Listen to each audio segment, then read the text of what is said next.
নমস্কার, আপনারা দেখছেন রিপাবলিক বাংলা। ঘড়ির কাঁটায় ঠিক বিকেল 4টে, আর 4টে মানে বড় বিতর্ক। আর বড় বিতর্ক নিয়ে বীরভূমের মাটি থেকে আমি মনোরঞ্জন, সঙ্গে কার্তিক ও লালটু, আর আমার সাথে রয়েছে যুযুধান দুই রাজনৈতিক দলের প্রতিনিধিরা। একদিকে বিজেপি, অন্যদিকে তৃণমূল কংগ্রেস।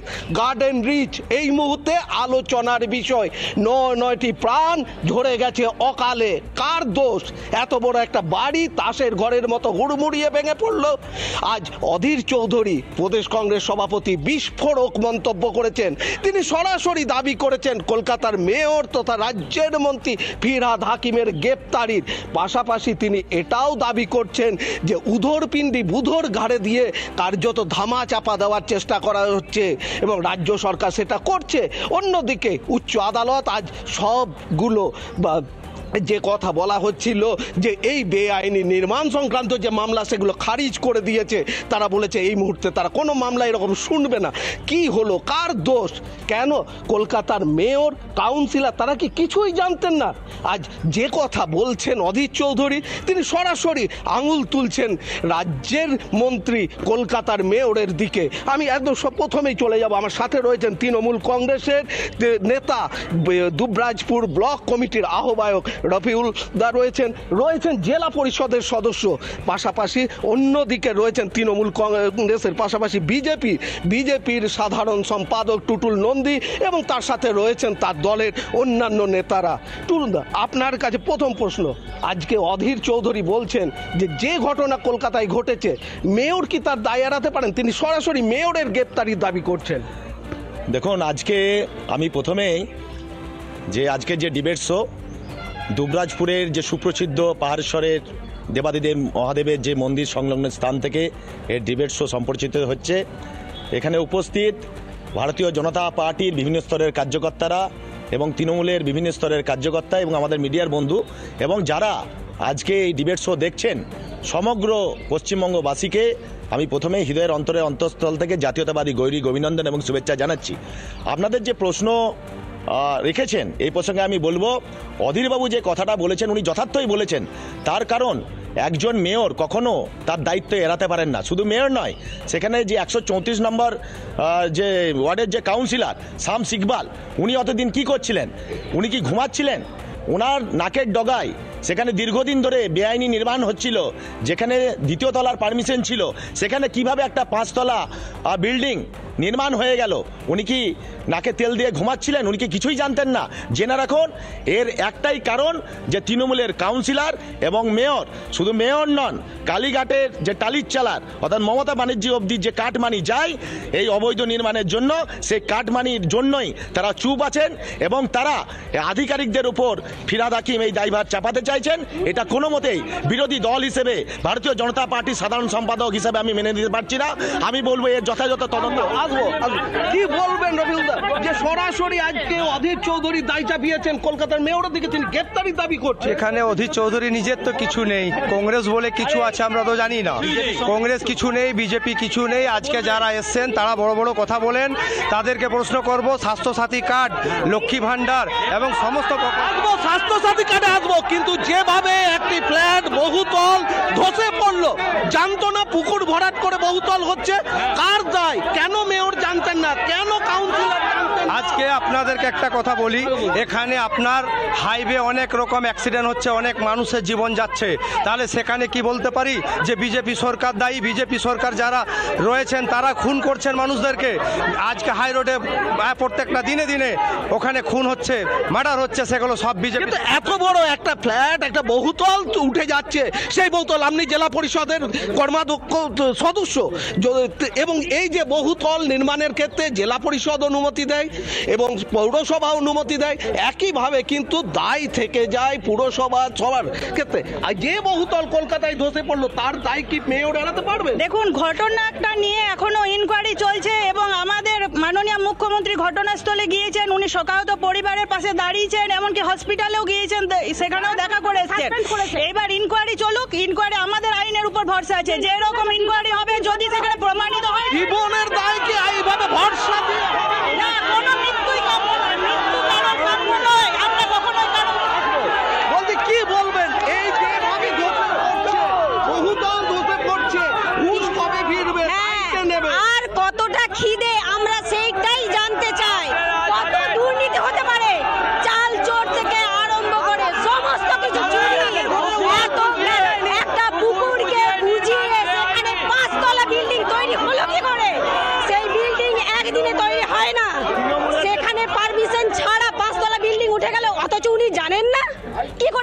যাচ্ছেন উনি, যে উনি জানেন না? এত কি ঘুমিয়েছিলেন কি উনি? 134 নাম্বার ওয়ার্ডের কাউন্সিলর শামস ইকবাল, আমরা দেখতে পেয়েছি তার যে সীমাহীন সম্পত্তি, তার বাড়ির যে অলিন্দ আছে সেখানে আমরা দেখছি মার্সিডিজ বেঞ্জ, BMW এই সমস্ত গাড়ি, কোটি কোটি টাকা উনি পান কি করে? এগুলো আপনি জনপ্রতিনিধি, আপনি জানেন কত ভাতা পাওয়া যায়? একজন জনপ্রতিনিধি কাউন্সিলর তার বিপুল সম্পত্তি বলে দাবি করা হচ্ছে। দাবি করা হচ্ছে, সেটা তো প্রমাণিত হয়নি। আগে প্রমাণিত হোক, দাবি তো অনেক কিছু করবে। আমরা তো দাবি করতে পারি যে বিজেপি যে সকল নেতারা আছে তারা বহু সম্পত্তির মালিক, কিন্তু সেগুলো শুধু মুখে বললে তো হবে না, সেগুলো প্রমাণ করতে হবে। আগে প্রমাণ করুন, তারপরে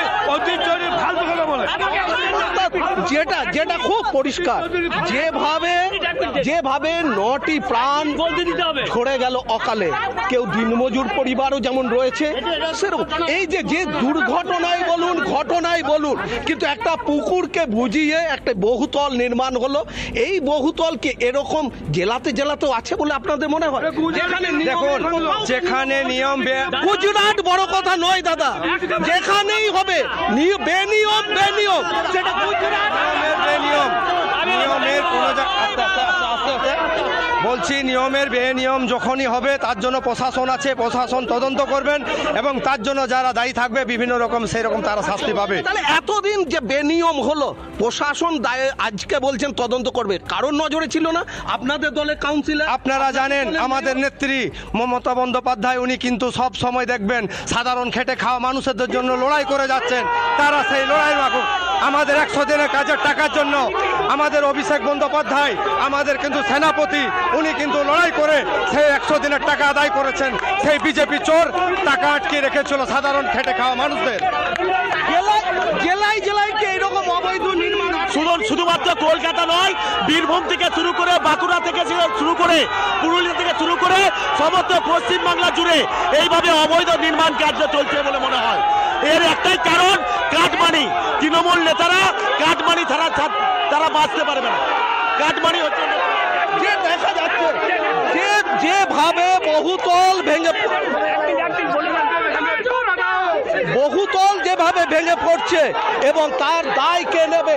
হুগলিতেও আমাদের কাছে খবর, হুগলিতে কিছুক্ষণ আগে আমাদের প্রতিনিধি রয়েছে, হুগলিতেও ঠিক এইভাবেই কিন্তু ভেঙে পড়েছে একটি বিল্ডিং। আমি সরাসরি হুগলিতে যাব, হুগলি থেকে আমাদের প্রতিনিধি এই মুহূর্তে একটি চিত্র তুলে ধরছে যেখানেও ভেঙে পড়েছে একটি বাড়ি।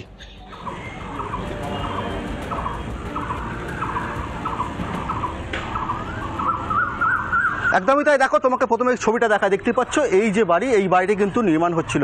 এই বাড়িটা অনেক দিন ধরে কিন্তু এখানে কাজ চলছিল এবং এই যে জিটি রোড, প্রথমে তোমাকে দেখাতে বলবো, এই পাশে কিন্তু এটা যে জিটি রোড, এদিকে বৈদ্যবাটি এদিকে যাচ্ছে, এদিকে তারকেশ্বর যাচ্ছে, পাশাপাশি এই রোড, এখানে কিন্তু আজকে সকালে কাজ হচ্ছিল, তখনই কিন্তু এই যে সামনের অংশ সেটা কিন্তু ভেঙে পড়ে। দেখতে পাচ্ছ চারদিকে কিন্তু হুড়মুড়িয়ে ভেঙে পড়ে এই বারান্দার এক অংশ এবং যেখানে আহত হয় 2 জন শ্রমিক। সেই ঘটনায় কিন্তু এলাকায় একটা চাঞ্চল্য ছড়ায়। পাশাপাশি বহুদিন ধরে কিন্তু এই বাড়ির কাজ চলছিল। এখানকার যারা কর্মীরা যারা কাজ করছিল তখন কিন্তু তারা আহত হয়, ঘটনাস্থলে পুলিশ আসে, তাদেরকে উদ্ধার করে চিকিৎসার জন্য নিয়ে যায়।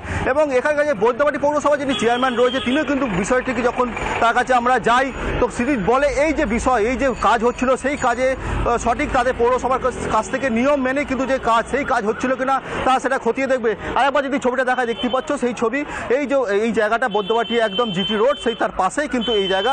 এখানে পুলিশ সূত্রে এটা খবর পাওয়া যাচ্ছে। এই ঘটনায় কিন্তু এখানে যারা ঠিকাদার কর্মী রয়েছে তাকে যেমন আটক করা হয়েছে, পাশাপাশি তাকে নিয়ে মোট 2 জনকে আটক করা হয়েছে। পুরো কিন্তু এই যে জায়গা পুরোটাই কিন্তু ভেঙে পড়ে রয়েছে। এখানে যারা কাজ করছিল তাদের কিন্তু আর দেখা নেই। দেখো, পুরোটাই কিন্তু একই ছবি যদি দেখাই, দেখো সেই ছবি, এই যে চারিপাশে দেখতে পাচ্ছ এই যে বাড়ি, এই বাড়ির কিন্তু এখানেই কিন্তু পড়ে গিয়েছিল। এইখানেই দেখো এই যে জায়গা, একের পর এক কিন্তু লোহার রড বেরিয়ে রয়েছে, পুরোটাই কিন্তু ভেঙে গেছে। যেহেতু এটা জিটি রোড, সেই জিটি রোডের পাশে এরকম একটা ঘটনা, এই ঘটনা যদি এই সকাল সকাল যদি এই ঘটনা ঘটতো, ব্যস্ততম জিটি রোড, সেই ঘটনা ঘটলে বড়সড় দুর্ঘটনা ঘটতে পারত। পুলিশ কিন্তু তারপরে এখানে আসেন, পুলিশ জিজ্ঞাসাবাদ করেন এবং পৌরসভার সাথে কথা বলে। পুলিশ সূত্রে এটা খবর, পৌরসভা যিনি চেয়ারম্যান রয়েছেন তার সাথে কথা বলে এই যে ঘটনা, গোটা ঘটনা তারা খতিয়ে দেখছে। কেন, কি কারণে তারা যখন কাজ করছিল, কেন তাদের যে কাজের জন্য যে সমস্ত তাদের যারা কর্মীরা কাজ করছিল তাদের যে জিনিস কী করে তারা যখন ভেঙে পড়ে গেল, তখন কেন তারা আহত হলো, তাদের জন্য কি ব্যবস্থা নেওয়া হয়েছিল, সেই সমস্ত বিষয়টা কিন্তু খতিয়ে দেখা হচ্ছে বৈদ্যবাটী পৌরসভার পক্ষ থেকে, পাশাপাশি পুলিশের পক্ষ থেকে কিন্তু পুরো বিষয়টা খতিয়ে দেখা হচ্ছে। এখন ইতিমধ্যে কিন্তু এই জায়গা যেখানে যারা কাজ করছিল, সকালবেলা এই ঘটনা ঘটার পর থেকে যে দুজন যারা আহত হয়েছিল তাদেরকে চিকিৎসার জন্য নিয়ে যাওয়া হয়েছিল, তারপরে কিন্তু এই এলাকায় যারা কাজ করছিল কর্মীরা, তাদেরকে কিন্তু আর কোনো দেখা নেই। এখন স্বাভাবিকভাবে প্রশ্ন উঠছে, এই যে নিরাপত্তা, শ্রমিকদের যে নিরাপত্তা, সেই নিরাপত্তা কোথায়? কেন যখন তারা কাজ করছে সেই সময়তে তারা আহত হলেন, তাদেরকে উদ্ধার করে নিয়ে গেল, ঘটনাস্থলে পুলিশও আসতে হলো। কি এমন ঘটনা ঘটতে পারে যে এরকম পুলিশ এবং যারা আহত হচ্ছে তাদের সঙ্গে নিরাপত্তাটা কোথায়? সব থেকে বড় কিন্তু প্রশ্ন উঠছে এইটাই। দেখো আরেকবার যদি ছবিটা দেখায়, দেখো এই যে ঘরটা পুরোটাই কিন্তু ভেঙে, ঠিক একদমই ঠিক। সেটা গার্ডেন রিচ হোক কিংবা হুগলির বৈদ্যবাটী, অবৈধ নির্মাণ হচ্ছে এবং সেই নির্মাণের একাংশ ভেঙে পড়ছে, রক্ত ঝরছে, প্রাণহানির ঘটনা ঘটছে। আপনাকে জিজ্ঞেস করি, কোনো বাড়ি তৈরি করতে গেলে শহর হোক গ্রাম হোক, পঞ্চায়েত বা পৌরসভা, জেলা পরিষদ, বিভিন্ন জায়গা থেকে অনুমতি নিতে হয়। এই যে যারা থাকে শাসকে, সেখানে কিন্তু একটা থাকে, তো কি বলবেন যে এই অনুমতি নেওয়ার ক্ষেত্রে? দেখুন, অনুমতি ছাড়া কাজ হয় না, সেটা আমরা জানি, এবং বিভিন্ন জায়গায় পৌরসভা বলুন, পঞ্চায়েত সমিতি বলুন, গ্রাম পঞ্চায়েত, জেলা পরিষদ, সব জায়গায় আমাদের অনুমতি নিয়ে কাজ। এই মুহূর্তে বিকাশ রঞ্জন ভট্টাচার্য তিনি সাংবাদিক বৈঠক করছেন, আমরা সেদিকে নজর রাখবো, তারপর আবার ফিরে আসবো বড় বিতর্কে। 2011 সালের ক্ষমতায় আসার পর এমন একটা ক্ষেত্র নেই প্রশাসনের যেখানে তৃণমূল কংগ্রেস দুর্নীতির সঙ্গে যুক্ত নন, এবং স্বভাবতই তৃণমূল কংগ্রেসের কাউন্সিলর থেকে শুরু করে সর্বোচ্চ মুখ্যমন্ত্রী পর্যন্ত তারা সকলেই মনে করেন যে প্রশাসনকে ব্যবহার করে অর্থোপার্জন করা যায়, এটা একটা বড় দুর্নীতি। এবং যেই দুর্নীতির প্রভাব কীভাবে পড়ে তাও আমরা প্রমাণ পেলাম ইলেকট্রাল বন্ডে যত বেশি করে মামলাটা আমরা পড়ছি, সুপ্রিম কোর্ট যখন এটাকে আনকনস্টিটিউশনাল বলে দিলেন, আইনত কোনো কিছুকে আনকনস্টিটিউশনাল বলা মানে ধরে নিতে হবে সেটা কখনো আইন হিসেবে ছিলই না, অসাংবিধানিক যদি হয়ে থাকে তাহলে প্রত্যেকটা রাজনৈতিক দলের উচিত ছিল সমস্ত টাকা ফেরত দিয়ে দেওয়া, যদি তারা তাদের সৎ বলে দাবি করেন। অতএব সততার প্রাথমিক নিরিখ ছিল ইলেকট্রাল বন্ড বেআইনি শুধু না, অসাংবিধানিক ঘোষিত হওয়ার পর স্বচ্ছতার সঙ্গে সমস্ত টাকা ফেরত দিয়ে দেওয়া। তা ভারতবর্ষের মোদিও দেয়নি, আর মমতার তো প্রশ্নই আসে না। নির্বাচনের মুখে এই যে ব্যাপক দুর্নীতির টাকা, নির্বাচন কমিশনকে আমি একটা প্রসঙ্গে বলেছিলাম আমার বক্তব্যেও, যেটা আমরা মনে করি যে নির্বাচন যদি ফ্রি অ্যান্ড ফেয়ার করতে হয় তবে নির্বাচনকে টাকার প্রভাব মুক্ত রাখতে হবে। এই বেআইনি টাকা যারা পেয়েছেন সব টাকা নির্বাচন কমিশন। ফিরে এলাম আবার বড় বিতর্ক নিয়ে, এবং রফিউলদা আপনার কাছে যে প্রশ্নটি আমার ছিল, যে বাড়ি তৈরি করতে গেলে সেটা ছোট বাড়ি হোক বহুতল হোক, পারমিশন নিতে হয়, পঞ্চায়েত, পৌরসভা, জেলা পরিষদ সমস্ত স্তরে পারমিশনের কিন্তু প্রকার রয়েছে, এবং এই দায় যখন পারমিশন দেওয়া হয় শাসক দলের যারা ক্ষমতায় থাকেন তারাই অনুমতি দেন। এক্ষেত্রে পুকুর বুঝিয়ে বাড়ি তৈরি, পঞ্চায়েত হোক কিংবা পৌরসভা এলাকা, সমস্ত জায়গাতেই কিন্তু এরকম অবৈধ নির্মাণের অভিযোগ বারবার ওঠে, এবং সেটা শাসক দলের দিকেই ওঠে। কি বলবো, শুধু একটাই কথা বলবো, এখানে সচেতন হওয়া একদম 100% পঞ্চায়েত সমিতি, জেলা পরিষদ, গ্রাম পঞ্চায়েত, সব জায়গা থেকে কিন্তু আমাদের এখানে পারমিশন নিয়েই কাজ হয়। শুধু ওদের কাজ হচ্ছে কাজে বাধা দেওয়া, উন্নয়নকে থামিয়ে দেওয়া, যখন অনুমতি দেওয়া হচ্ছে কোন জায়গায় সেই নির্মাণ কার্য হবে সেটা কি আগে দেখা উচিত নয়? পুকুর ভরা হবে নাকি কৃষি জমি নাকি রায়ত জমি? তাহলে সেই পারমিশন দেওয়ার আগে তো এগুলো তো খতিয়ে দেখা উচিত। দেখুন, যারা এইসব কাজ করতে যান অবশ্যই তারা খতিয়ে দেখেছেন এবং খতিয়ে দেখে কাজ করেছেন, কাজের কোনো খামতি নেই। যারা আঙ্গুল তুলছে তাদের আঙ্গুল তোলা কাজ, তারা উন্নয়নকে থামিয়ে রাখে। প্রমোটারদের সাথে জনপ্রতিনিধিদের যোগসূত্র সবসময় অভিযোগ ওঠে। এই প্রমোটারদের সাথে কি বলবেন? নিজে একজন জনপ্রতিনিধি, প্রমোটারদের সাথে জনপ্রতিনিধিদের অভিযোগ ওঠে যোগাযোগে।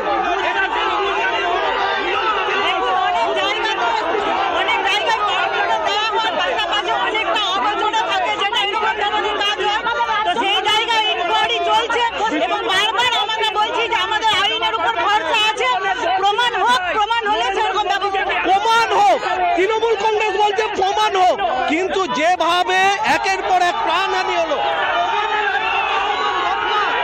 দেখুন, আমি বলবো এই ঘটনা প্রথম নয়, এর পূর্বে কয়েক বছর পূর্বে আপনারা জানেন উড়ালপুল, এই উড়ালপুল যেটা নিম্নমানের সামগ্রী দিয়ে তৈরি হয়েছিল, সেই নিম্নমানের সামগ্রীর জন্য সেই উড়ালপুল ভেঙে পড়েছিল। শুধু তাই নয়, আজকে হুগলির বৈদ্যবাটিতে ঘটনা ঘটেছে। এর একটাই কারণ, তৃণমূল নেতারা কাটমানি ছাড়া আর কিছু চেনে না। বলতে কাটমানি, তৃণমূল নেতারা কাটমানি ছাড়া কিছু বোঝে না, বিজেপি অভিযোগ করছে তৃণমূল নেতারা কাটমানি ছাড়া কিছু বোঝে না। দেখুন, যারা চোর বলে তারা আগে নিজেরাই দেখুক যে তাদের মাথায় কি আছে, তারা সব থেকে বড় চোর। এত সম্পত্তি বাড়লো কেন? অমিত শাহের ছেলে এত সম্পত্তি বাড়লো কেন? উনার ইস্তফা চাইছেন তো, উনার ইস্তফা চাইছেন, উনার ইস্তফা চাইছেন তো 4 জানুয়ারি। শুভেন্দু অধিকারী শিশিরবাবু ছেলেটা চোর চোর চোরটা। কাটমানি কার্যত সব জায়গাতে একই অভিযোগ ওঠে, কাটমানির অভিযোগ। রবিউল বাবু, একদম এটাকে কি ও নস্যাৎ করতে পারেন যে কাটমানি? দেখুন, 100% বলতে পারি, আমাদের উন্নয়নের কথা বলে না বিজেপি সরকার। কংগ্রেস যারা করছে তারা উন্নয়নের কথা বলে না, ভালো কথাগুলো বলে না, তারা সব সময় উন্নয়নকে থামিয়ে রাখার জন্য এই লড়াই করে। এই লোকসভা নির্বাচনে বিজেপি ফিনিশ হয়ে যাবে, বিজেপি কিছুই থাকবে না, তারা মানুষের কাজ করেনি, তাদের কোনো কিছু। ভোটের ফলাফল কি হবে রবিউল বাবু কেউ জানে না। সাধারণ মানুষ তাদের গণতান্ত্রিক অধিকার প্রয়োগ করবেন এবং তখন দেখা যাবে ভোটের ফল কি হচ্ছে। কিন্তু শেষ একদম সময় খুব শেষ হওয়ার মুখে, সেই সময়ে আপনাকে জিজ্ঞেস করব যে আর কতদিন, কত প্রাণ এইভাবে ঝরে যাবে এবং এর দায় কেন শাসক দল নেবে না? দেখুন, এর দায় অবশ্যই পশ্চিমবাংলার যিনি মুখ্যমন্ত্রী তিনি হচ্ছেন পুলিশ মন্ত্রী এবং তাকে এই দায় নিতে হবে। তার কাছে মানুষের মৃত্যু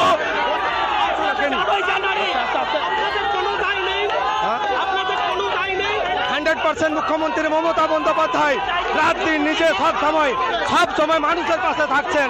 তৃণমূলের সমস্ত কর্মীরা মানুষের আপদ বিপদে সব সময় গ্রামে পড়ে থাকেন এবং মানুষের কাছে থাকেন।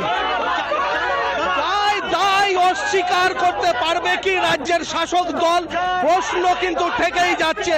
বিজেপি অবশ্য বলছে যে তারা, কিন্তু শাসক দল কখনোই দায় অস্বীকার করতে পারবে না। বীরভূমের মাটি থেকে আজকের বড় বিতর্ক এ পর্যন্তই। দেখতে থাকুন রিপাবলিক বাংলা।